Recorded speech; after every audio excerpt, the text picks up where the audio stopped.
মাঝে মাঝে আমি ভাবি চন্দন সিনহা রায়ের সর্বজয়ী নারী লেখাটি সার্থক। কারণ আমি নারী। আগে বলতাম তোমায় ছাড়া কি বাঁচতে পারি, এখন বলি আমি নারী। আমি একাই একাই সবই করতে পারি। আমি রাজ্য চালাই, দেশ চালাই, আকাশপথে বিমানও চালাই, বিশ্বটাকে এগিয়ে নিতে মহাকাশে দিই পারি। আমি দুঃসাহসী নারী। আমি তরোয়াল হাতে যুদ্ধ করেছি, হিমালয়ের চূড়ায় উঠেছি, বুকে মাইন বেঁধে ধ্বংস করেছি শত্রুর ট্যাঙ্কার, ধ্বংস করেছি শত্রু সেনার গাড়ি। আমি মৃত্যুঞ্জয় নারী। ভালোবেসে আমি বনবাসে গেছি, দু চোখে আমার পট্টি বেঁধেছি, তুলসী তলায় প্রদীপ চালাই, পরে লাল পেরে শাড়ি।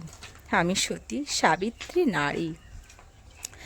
যুগে যুগে আমি দেখেছি কত যে অন্যায় অবিচার।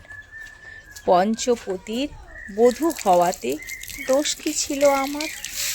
কত ভৎসনা, কত অপবাদ, খুলে নিতে গেল শাড়ি। কাক্ষা পেলাম কলঙ্কিনী নারী। আজ অন্যায়ের প্রতিবাদ করি, মোমবাতি হাতে মিছিল করি, স্নেহ মায়া ভরা হৃদয় নিয়েও গর্জে উঠতে পারি। প্রয়োজনে হই বিদ্রোহিণী। আমি একাই সব পারি। আমি নারী, আজ একাই সব পারি। আমি একাই সব পারি, তাই তো আমরা হলাম নারী। কি বন্ধুরা, কথাটা ঠিক বললাম তো? সংসারে কাজ কিন্তু একা হাতে করেও তারপর কিন্তু আমরা মোবাইলে টাইম দিই। আমরা যেমন একা হাতে ইউটিউবার বানতে চাইছি, তেমন সংসারের সব কাজই করতে চাইছি। তোমাদের যদি অবশ্যই ভালো লাগে আমার চ্যানেলটিকে সাবস্ক্রাইব করে পাশে থেকো, আর আমার জন্য একটু ভালোবাসা তোমরা দিও। বেশি তো চাইছি না বন্ধু, একটু ভালোবাসা। আমরা সংসারে কত কাজই না আমাদের করতে হয়, তারপরেও তো আমরা নারী বলো।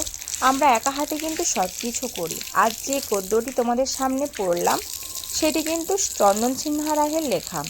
তো আমার মনটা সত্যিই ছুঁয়ে যায়, তার জন্য আজ আমি এই কাজের মাধ্যমে সেটা আমি প্রকাশ করলাম তোমাদের সামনে। সারা দিন কত না কাজ করতে হয় আমাদেরকে, এই রৌদ্রের মধ্যে দেখো বাড়িতে কত কাজ আমাদের। তো অবশ্যই অবশ্যই যদি ভালো লেগে থাকে অবশ্যই একটা লাইক কমেন্ট শেয়ার বন্ধু আমার জন্য হবে। আমার চ্যানেলটিকে অবশ্যই তোমরা শেয়ার করে পাশে থাকবে আর অনেক অনেক ভালোবাসা দেবে। চলো বন্ধুরা, আমি কিন্তু এখানেই আমার এতে শেষ করছি। ভালো লাগলে অবশ্যই তোমরা পাশে থেকো। আবারও বলছি, লাইক কমেন্ট শেয়ার, এর জন্যই কিন্তু আমার এই লং ভিডিওটা দেওয়া। চলো আজকের মতো কিন্তু এখানেই আমি শেষ করে দিচ্ছি বন্ধুরা। সকলে ভালো থেকো, সুস্থ থেকো, আবারও দেখা হবে অন্য ভিডিওতে।